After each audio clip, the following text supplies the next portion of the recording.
Hello friends, आपका स्वागत है हमारे चैनल पे जिसका नाम है डिजिटल एप्रिकॉर्ड्स, a digital way to upgrade your skills. हम आपकी डिजिटली हेल्प करेंगे अपनी स्किल्स को नेक्स्ट लेवल पे ले जाने के लिए। आपका स्वागत है हमारे इंटरव्यू सीरीज़ की तीसरी वीडियो में, जिसमें हम HTML5 इंटरव्यू क्वेश्चंस को कवर करेंगे। ये क्वेश्चंस एडवांस लेवल के हैं। जी हाँ, अगर आपने हमारी पुरानी दो वीडियो देखी हैं जिसमें हमने HTML5 interview questions beginner level and intermediate level के क्वेश्चंस को कवर किया है, और अगर आपने वो वीडियो मिस कर दी है तो आई बटन पर क्लिक करके उन वीडियो को देख सकते हैं। जी, आगे चलते हैं इस वीडियो में। प्रेप सीरीज़, इस इंटरव्यू सीरीज़ का नाम हमने रखा है प्रेप सीरीज़, जिसका मतलब है प्रिपरेशन सीरीज़। हम आपके इंटरव्यू को प्रिपेयर करने के लिए हेल्प करेंगे अपने कुछ सेट ऑफ क्वेश्चंस के साथ। कुछ ऐसी वीडियोज़ आएंगी जिसमें हम प्रैक्टिकल क्वेश्चंस भी लाएंगे आपके लिए, कि किस टाइप के प्रैक्टिकल्स क्वेश्चन पूछे जाते हैं या फिर किस टाइप का प्रैक्टिकल लिया जाता है इंटरव्यू के बाद, जो नेक्स्ट राउंड ऑफ इंटरव्यूज़ होते हैं। तो चलते हैं अपनी वीडियो में। हम इस वीडियो में आपको क्या देंगे? 14 advanced level HTML interview questions. 14 advance level के क्वेश्चंस होंगे HTML के। कुछ ऐसे क्वेश्चंस की लिस्ट जिनकी प्रोबेबिलिटी ज़्यादा है पूछे जाने की। डाउनलोडेबल मटेरियल, ये पूरी प्रेजेंटेशन, पूरी वीडियो का एक डाउनलोडेबल मटेरियल आपको मिलेगा, क्या फ्यूचर में कभी भी उसको पढ़ सकते हैं, और आप अपने क्वेश्चंस या अपनी कोई भी क्वेरी पूछ सकते हैं हमसे नीचे दिए गए कमेंट सेक्शन में। हम आपके क्वेरी का आंसर करने की पूरी कोशिश करेंगे। चलते हैं आगे। Define HTML web storage. जी हाँ, वेब स्टोरेज के बारे में बहुत बार पूछा जाता है। इवन अगर आप HTML के लिए कोई भी इंटरव्यू दे रहे हैं तो वेब स्टोरेज के बारे में क्वेश्चन ज़रूर आएगा।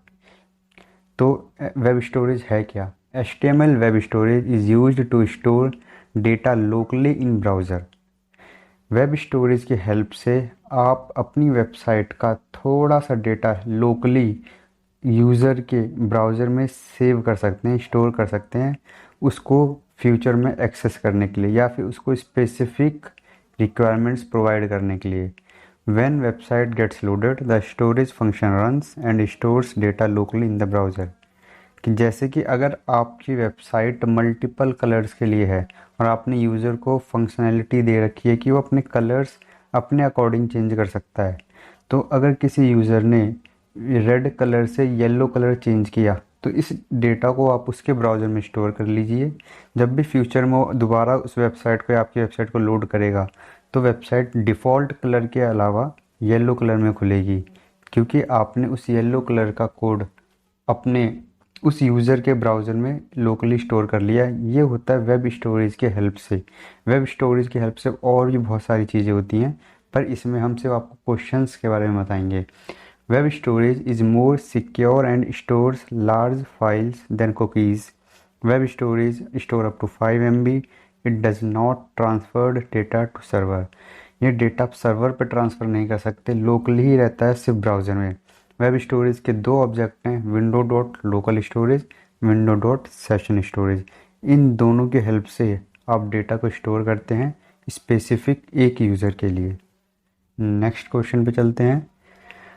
जी हाँ, जैसे कि अभी हमने देखा दो ऑब्जेक्ट हैं हमारे वेब स्टोरेज के, लोकल स्टोरेज, सेशन स्टोरेज। तो दोनों में डिफरेंस क्या है? सबसे ज़्यादा बार पूछे जाने वाला क्वेश्चन, इसको तो आप ज़रूर ध्यान से देखिए। Data has no expiration date in local storage. जो लोकल स्टोरेज होता है उसमें कोई एक्सपायरेशन डेट नहीं होती। जैसे कि अगर आपने आज स्टोर किया डेटा, तो ऐसा नहीं कि कल परसों या एक साल बाद वो अपने आप क्लियर हो जाएगा। जब वो वेबसाइट दोबारा रीलोड होएगी तो डिफ़ॉल्ट वही डेटा उठा के या वही डेट फंक्शन चलेंगे जो पहले उसने, जो आपने बाय डिफ़ॉल्ट दे रखे हैं। नहीं, इसमें आप मैन्युअली या फिर अपने कोड के थ्रू डेटा को क्लियर करना पड़ता है। बाय डिफ़ॉल्ट इसमें डेटा क्लियर नहीं होता। Session expires as browser gets closed. Session storage में क्या होता है कि सेशन एक्सपायर हो जाता है जैसे ब्राउज़र बंद होता है। यहाँ की लोकल स्टोरेज में ब्राउज़र बंद होने से कोई फ़र्क नहीं पड़ता, डेटा आपका ब्राउज़र में स्टोर रहता है। विंडो डॉट लोकल स्टोरेज, ये इसका फंक्शन है। विंडो डॉट सेशन स्टोरेज, ये सेशन स्टोरेज का फंक्शन है। Can retrieve data after month और a year, can not retrieve data after session end. मैंने जैसे कि आपको बताया कि आप महीने, साल भर बाद, 2 साल बाद डेटा को ईजिली रिट्रीव कर सकते हैं लोकल स्टोरेज की हेल्प से। Define HTML web workers. Web workers क्या है? जी हाँ, अगर आप फ्रंट एंड डेवलपर के इंटरव्यू में बैठे हैं तो वेब वर्कर्स का क्वेश्चन फ्रिक्वेंटली आ सकता है आपके सामने। तो web workers is a script running in a background of web page. एक ऐसी स्क्रिप्ट जो आपके वेब पेज के बैकग्राउंड में रन होती है, इंडिपेंडेंटली ये रन करेगी आपकी बाकी अदर जावा स्क्रिप्ट्स को बिना अफेक्ट करे। जैसे कि अगर आपकी वेबसाइट लोड हो रही है और आपका कोई फंक्शन या कोई स्क्रिप्ट काफ़ी देर बाद यूज़ होने वाली है और आप नहीं चाहते कि जब उसका यूज़ हो वो तभी लोड होना शुरू हो, तो आप क्या करेंगे, वेब वर्कर की हेल्प से उस स्क्रिप्ट को बैकग्राउंड में स्लोली स्लोली लोड करते रहेंगे और आपकी वेबसाइट पे सारे फंक्शनैलिटी या सारे टास्क यूज़र परफॉर्म कर सकता है। जैसे clicking, scrolling, drag and drop, पूरी वेबसाइट चेकआउट कर सकता है ऊपर से नीचे तक, और आपकी वेब वर्कर्स की हेल्प से वो वाली स्क्रिप्ट रन होती रहेगी। और जब आपको उस स्पेसिफिक स्क्रिप्ट की ज़रूरत होगी तब तक वो पूरी लोड हो चुकी होगी। इससे क्या होगा, आपकी वेबसाइट की स्पीड मेंटेन रहेगी। और जब यूज़र स्पेसिफिक कोई टास्क परफॉर्म करने वाला होगा जो उस स्क्रिप्ट के हेल्प से होने वाला है, तब आपकी वेबसाइट स्लो डाउन नहीं होगी। जैसे कि इसमें अगर आपको कोई ऑब्जेक्ट बनाना है तो W=न्यू वर्कर से असाइन करते हैं आप नया ऑब्जेक्ट क्रिएट कर सकते हैं। W.टर्मिनेट करेंगे तो उस वेब वर्कर्स को आप टर्मिनेट कर सकते हैं, फिनिश कर सकते हैं, डिस्ट्रॉय कर सकते हैं। W=अनडिफाइंड, अगर आपको रीयूज़ करना है उस वेब वर्कर्स को। वेब वर्कर्स के बारे में और भी अगर आपको जानना है तो आप इंटरनेट पे पढ़ सकते हैं। काफ़ी इंपॉर्टेंट कॉन्सेप्ट है ये HTML का।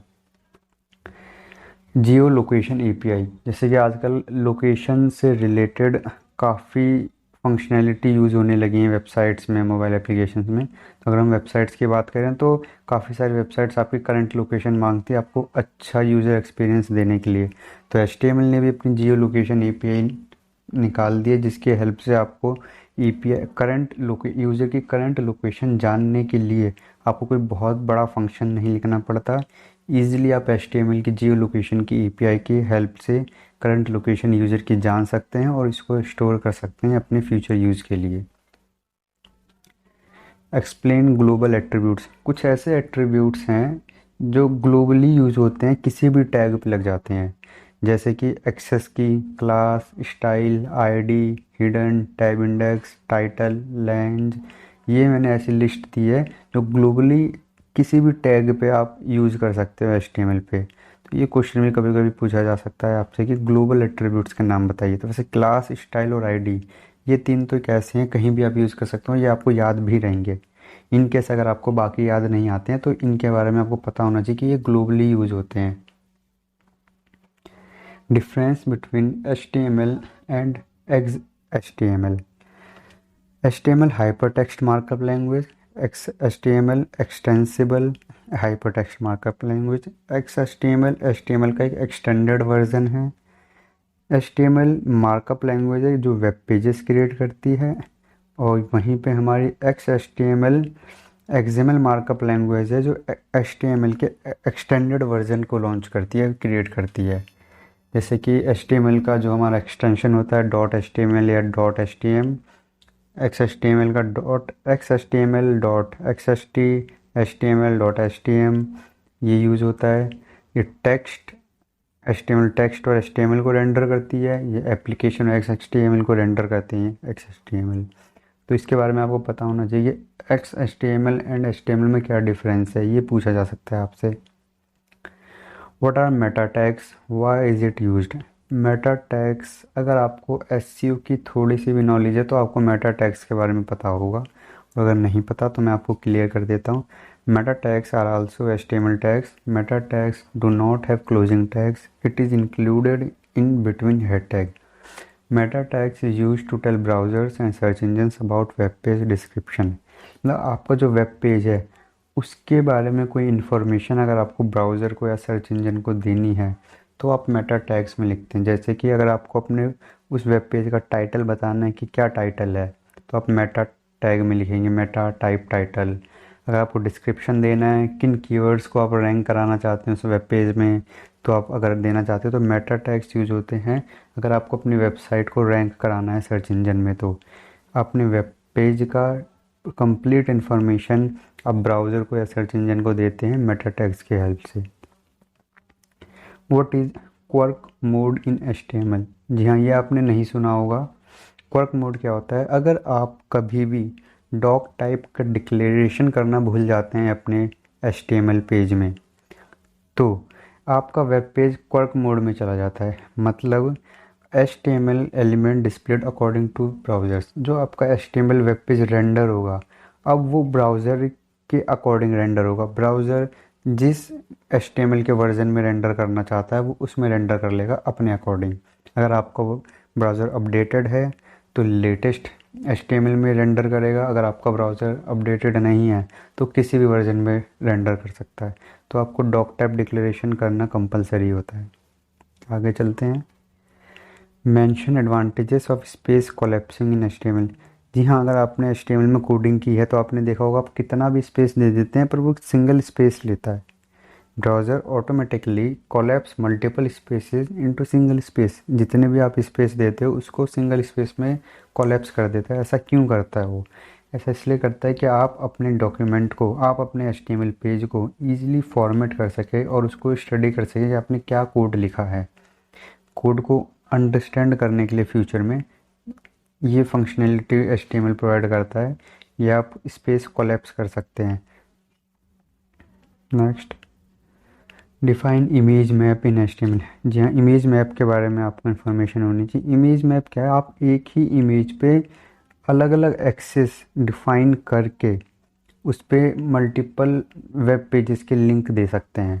जैसे कि आपने कोई एक इमेज ली, सन, मून, ग्रास, हट, ट्री, ये मल्टीपल ऑब्जेक्ट्स हैं आपकी इमेज के ऊपर, और आपको हर अलग अलग ऑब्जेक्ट पे न्यू वेब पेज ओपन करना है, पर आपकी इमेज एक है, तो वहाँ पे इमेज मैप का कॉन्सेप्ट यूज़ होता है। इसके बारे में आपको इन्फॉर्मेशन होनी चाहिए, ये पूछा जा सकता है आपसे इंटरव्यू में। Define application cache in HTML and their advantages. Application क्या है HTML के अंदर, सॉरी एप्लीकेशन कैशे क्या है HTML के अंदर, उसके एडवांटेजेस क्या है। Application cache is used to load websites without internet connection. Application cache के हेल्प से आप बिना इंटरनेट की कनेक्टिविटी के यूज़र के ब्राउज़र में अपनी वेबसाइट को लोड कर सकते हैं, बट वो पहले लोड हो चुकी हो एक बार। तो क्या एप्लीकेशन कैशे क्या करता है? आपकी वेबसाइट का कैशे स्टोर कर लेता है ब्राउज़र में, जिसकी हेल्प से फ्यूचर में अगर यूज़ करते करते इंटरनेट कनेक्टिविटी लॉस्ट हो जाती है तो भी कंटिन्यू आपकी वेबसाइट चलती रहेगी। हाँ, आप न्यू पेज पर मूव नहीं कर पाएंगे पर करंट पेज को आप पूरा यूज़ कर सकते हैं। इसके एडवांटेजेस क्या है? इसमें 3 एडवांटेजेस हैं। Offline browsing, speed, reduced server load. Offline browsing आपको नाम से समझ आ रहा होगा, विजिटर बिना इंटरनेट के भी आपके पेज को, आपकी वेबसाइट को ब्राउज़ कर सकता है। स्पीड, अगर आपकी वेबसाइट को ब्राउज़र में कैशे कर लिया गया है तो आपकी वेबसाइट जब सेकंड टाइम या थर्ड टाइम ओपन होती है तो मच फास्टर ओपन होएगी rather than first time open होने की बजाय। रिड्यूस्ड सर्वर लोड, इससे क्या होता है कि जब भी आपकी वेबसाइट के सर्वर पे कोई फाइल अपडेट होती है या मॉडिफाई होती है, सिर्फ उसी टाइम नई रिक्वेस्ट जाती है सर्वर के पास और वो अपडेटेड फाइल लेके आती है, ना कि बार बार रिक्वेस्ट जाती है और सेम फाइल रिट्रीव करके अभी रिस्पॉन्स के साथ लेके आती है। तो इससे आपकी वेबसाइट की परफॉर्मेंस इंक्रीज हो जाती है। तो एप्लीकेशन कैशे बहुत इंपॉर्टेंट कॉन्सेप्ट है वेब डिज़ाइनिंग का। Explain about manifest file. हाँ जी, manifest file is just a text file which tells the browser what to cache और व्हाट नॉट टू कैशे। ये आपकी यूज़र के ब्राउज़र को बताता है कि इस वेबसाइट के लिए कौन सी फाइल्स को हमें कैशे करके स्टोर करना है और कौन सी फाइल को इग्नोर कर देना, बिल्कुल भी कैशे नहीं करना। तो मैनिफेस्ट फाइल आपकी वेबसाइट में होनी चाहिए। Cache manifest, browser cache files which are listed under this category. अगर आपकी कैशे मैनिफेस्ट लिस्ट के अंदर जितनी फाइल्स लिस्टेड होंगी वो सारी कैशे हो जाएंगी ब्राउज़र के थ्रू जब आपकी वेबसाइट लोड होगी। Network, listed files under network always need internet connection. अगर इस लिस्ट के अंदर आपने जितनी फाइल्स रखी है वो हमेशा तभी लोड होगी जब आपके यूज़र के पास इंटरनेट कनेक्टिविटी होगी।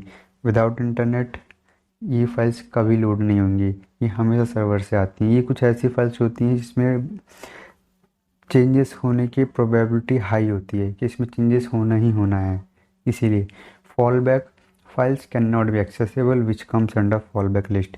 ये कुछ ऐसी फाइल्स होंगी जिनको आप एक्सेस नहीं कर सकते, फिर ब्राउज़र एक्सेस नहीं कर सकता, ये फॉल बैक लिस्ट के अंदर आती हैं। List of tags and attributes which are removed from HTML5। जहाँ कुछ ऐसे टैग आपको पता होने चाहिए अगर आपको HTML5 की नॉलेज है, क्योंकि आपने जैसे अगर आप मेरी बिगिनर और इंटरमीडिएट लेवल की वीडियोस देखी होंगी तो उसमें मैंने आपको HTML4 और HTML5 में डिफरेंस बताया है। मैंने HTML की हिस्ट्री भी बताई है, तो आपको ये भी पता होना चाहिए कि HTML5 में कौन सी ऐसी चीज़ें हैं जो नई आई हैं और कौन सी ऐसी चीज़ें हैं जो पुरानी हटा दी गई हैं। इनके बारे में इंफॉर्मेशन ज़रूर होनी चाहिए। जैसे कि अगर टैग की बात करें तो base font, big, centre, font, you, strike, frame set, ये सारे टैग हैं जिनको HTML5 से हटा दिया गया है। कुछ ऐसे एट्रीब्यूट हैं जिनको हटा दिया गया है, जैसे version, background, body, border, cell padding, BG colour, table. ये कुछ ऐसे एट्रीब्यूट्स हैं CSS के जिससे आप अपनी वेबसाइट की स्टाइलिंग करते थे, वो हटा दिए गए हैं अब HTML5 से, तो आपको इसकी इन्फॉर्मेशन होनी चाहिए। What are server sent events SSE in HTML? Server sent events क्या होते हैं? Server sent events are the way to establish connection between a web page and web server. It helps web pages to update data automatically from server. Server sends एक ऐसा तरीका है, एक ऐसा method है जो आपके वेब पेज और वेब सर्वर के बीच में कनेक्शन इस्टेब्लिश करता है, जिससे कि आपके वेब पेज को हेल्प मिलती है सर्वर से डेटा ऑटोमेटिकली अपडेट करने के लिए। ना कि जब भी आपको कोई भी नया डेटा चाहिए होगा तो आपको एक बार रिक्वेस्ट डालनी पड़ेगी, वहाँ से रिस्पॉन्स आएगा, तब डेटा वेबसाइट पे अपडेट होगा। तो सर्वर सेंट इवेंट्स ने यही इजी कर दिया वेब डेवलपर्स के लिए कि जैसे ही डेटा कोई चेंज होगा तुरंत ऑटोमेटिक रिक्वेस्ट जाएगी और रिस्पॉन्स आएगा और आपका डेटा अपडेट हो जाएगा। पहले क्या होता था कि क्लाइंट में अपना मेथड या फंक्शन कोई कोड लिखता था जिसके हेल्प से सर्वर के पास एक रिक्वेस्ट जाती थी, वहाँ से रिस्पॉन्स आता था। इन केस अगर आपका कनेक्शन डिसकनेक्ट हो गया या फिर कम्युनिकेशन कैंसिल हो गया तो वो कनेक्शन फिर से रीस्टैब्लिश होता था, जिससे स्पीड भी बढ़ जाती थी वेबसाइट की और यूज़र एक्सपीरियंस बहुत ज़्यादा ख़राब होता था। तो SSE एक ऐसी कॉन्सेप्ट है जिसके हेल्प से वेब डेवलपर्स को बहुत आसानी हुई है वेब डिज़ाइनिंग और डेवलपमेंट में। ये आगे चलते हैं। मोस्ट आस्क्ड क्वेश्चंस, कुछ ऐसे क्वेश्चंस जो सबसे ज़्यादा बार पूछे जा सकते हैं आपसे या फिर जिनकी प्रोबेबिलिटी हाई है, जैसे कि define HTML web storage and difference between local storage and session storage. इन दोनों क्वेश्चन बहुत इंपॉर्टेंट है। इवन जब मैं पर्सनली बैठा था इंटरव्यू में तो मुझसे दोनों क्वेश्चन पूछे गए थे, वेब स्टोरेज क्या है और local storage and session storage में डिफरेंस क्या है। अगला वेब वर्कर्स पूछे जाने की प्रोबेबिलिटी 95% है अगर सामने वाला अच्छी नॉलेज रखता है HTML की। तो मेटा टैग्स के बारे में पूछा जा सकता है आपसे कि मेटा टैग्स क्या होते हैं, कितने टाइप के होते हैं, उनसे क्या होता है। स्पेस कोलेप्सिंग जो कॉन्सेप्ट है, इस कॉन्सेप्ट के क्या बेनिफिट्स हैं, ये आपसे पूछा जा सकता है। स्पेस कोलेप्सिंग कॉन्सेप्ट HTML में क्यों है, इसका क्या बेनिफिट है। तो इसका ये बेनिफिट है कि कोड को अंडरस्टैंड करने में आसानी होती है और फॉर्मेटिंग करने में। Define application cache in HTML5 and the advantages. Application cache की इन्फॉर्मेशन आपको होनी चाहिए कि एप्लीकेशन कैशे क्या करता है। तो ये पांचों क्वेश्चन ऐसे हैं इसकी प्रोबेबिलिटी बहुत हाई है आपसे पूछे जाने की। जी हाँ, आपकी बारी। अगर आपको हमारी ये वीडियो अच्छी लगी हो और आपको इंटरव्यू प्रिपरेशन करने में हेल्प मिली हो तो इस वीडियो को लाइक सब्सक्राइब ज़रूर कीजिए। हमारे चैनल को सब्सक्राइब कर लीजिए क्योंकि आगे आने वाले समय में हर टेक्नोलॉजी से रिलेटेड ऐसे ही 3 पार्ट में डिवाइडेड वीडियोज़ आएंगी जिसमें beginner level, intermediate level, advance level के क्वेश्चंस को हम कवर करेंगे। आपको डाउनलोडेबल मटेरियल प्रोवाइड करेंगे। कुछ ऐसी वीडियोज़ आएंगी जिसमें आपको वेब डिज़ाइनिंग सिखाएंगे, हम वेब डेवलपमेंट सिखाएंगे। तो अगर आप हमारे चैनल को सब्सक्राइब करते हैं तो आपके पास डायरेक्ट नोटिफिकेशन आएगी और उस वीडियो को मिस नहीं करेंगे। Thank you so much.